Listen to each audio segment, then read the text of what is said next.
Hello everyone, जय जगन्नाथ। आशा करुच्छे भल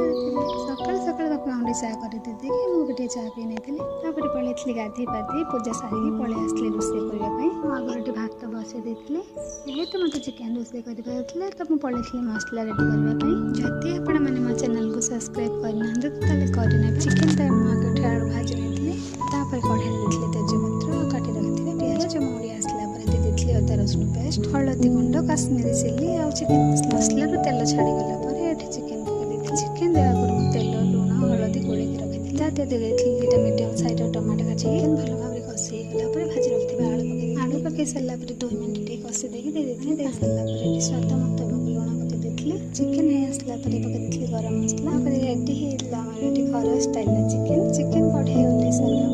काकड़ आलू भजा बसई समस्त खाइबा देकी मुझे मोर बाढ़े नहीं खिया पिया सारी सब कम सारी पलि आसली रेस्ट नामापी तापर माँ को मोर पलि बाड़ी को बैगन गछ लगे जदि मो भिडियो आपको भल लगी था लाइक कर आगे को जावाई सपोर्ट करेंगे रही जय जगन्नाथ देखा आ गोटे नेक्स्ट भिडियो।